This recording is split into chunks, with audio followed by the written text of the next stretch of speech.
Okay, now where am I? Oh? Holy crap! Hi! We meet again. Huh? There's a chair. Awesome. It's almost like this has been set up for me. Or something. Odd. Okay. Welcome to wherever I've ended up this time. Just been kind of exploring my abode. Haven't fully I haven't fully explored it yet. And it's odd because there's just kind of endless rooms. It's really weird. And I found this one, and I found the camera. And I guess that means more symbols time. I guess we gotta talk about intersection. This one. There's a couple of things to keep in mind with intersection. One, it's the bane of people's existence. Being stuck in an intersection kind of sucks. But also, two, intersections are kind of important because it's basically intersecting paths. You can kind of think of it less as a physical intersection, though that is a good way of seeing it, visually seeing it, right? But think of it in a metaphorical sense. Intersections are basically paths that collide and then continue on in their direction. And those intersections can lead to some very interesting things, especially in life.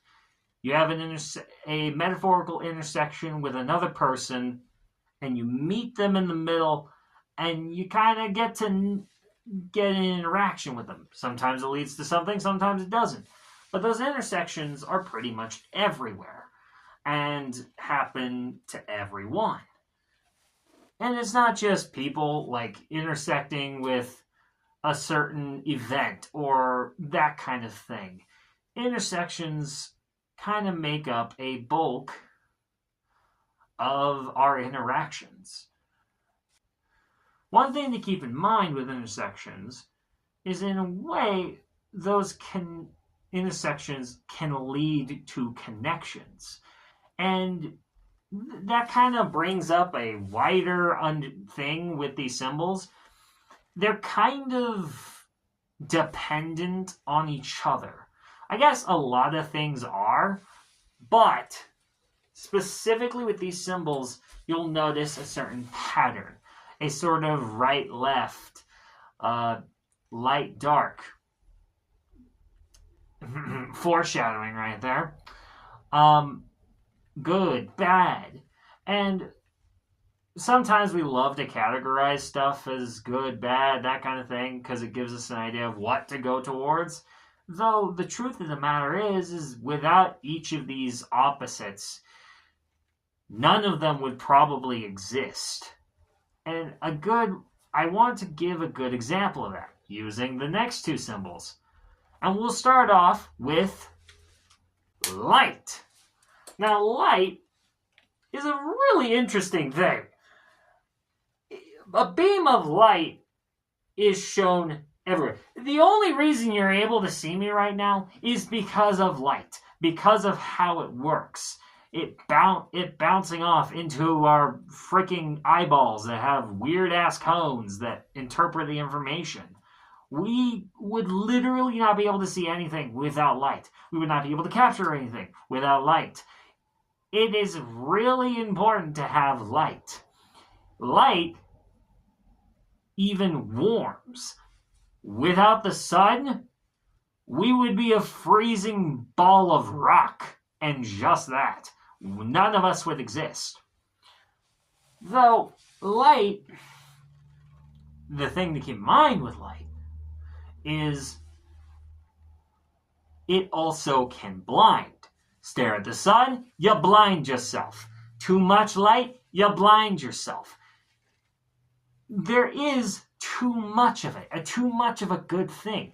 You can't have too much of it, because if you do, you run the risk of either ruining your eyes in a physical sense or just blinding yourself. And that's something I see a lot of people do. They seek, in a more metaphorical sense, they go and seek out the light, and then they hold on to it, and that's all they'll look at. They don't want to see any dark, evil, fucked up shit. They just want to avoid it all, and they want to just be in the light. And it ends up blinding them, usually to their faults. In a more metaphorical sense, too much light on something can actually make it so you can't see it.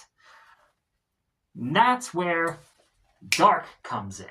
Now, dark and darkness is considered the opposite to light. And to some people, it's not worth it. It's just the dark scares them. Understandably so, because in the dark, usually other things have the advantage.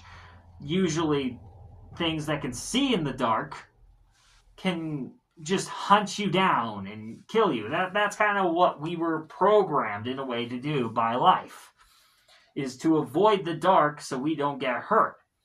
But if we didn't have that darkness, one, there would be no way to fall asleep. Two, the earth would not be able to regulate its temperature. It would just continue to heat up. Three, darkness, in a metaphorical sense, gives definition to the light. It gives you an idea of what light can be. Without dark, there really can not be light. It's kind of yin and yang in that way. You need the dark in order to see the light, and you kind of need the light to be able to kind of understand the dark. You need both, and in balance. Some people don't like that. I have just had to learn to kind of accept it as reality. And when it comes down to it, sometimes I prefer the dark. I prefer the darkness. I prefer the weird, darker shit. You know, not only in my clothing, but also in, like, just in a more peaceful sense. Weirdly enough, light, for me, is too much. Dark is kind of a safe haven. And that's just the way things are, you know? At least for me. And to keep in mind, also, if we're going to talk about my weird getup here, I don't just have black, you know? I also have a shiny silver or gold on my freaking chest. Don't ask me.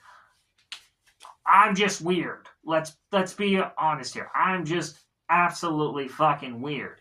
But, you know, in a way, this is given more definition by all of this. You kind of get the idea? I might be kind of talking long-winded here, but it will get the point across. With that in mind, I think that we're down for the count today. I appreciate whoever watched, if you watched, and I will see you guys wherever the wind takes us. Now to find my way out of the endless rooms.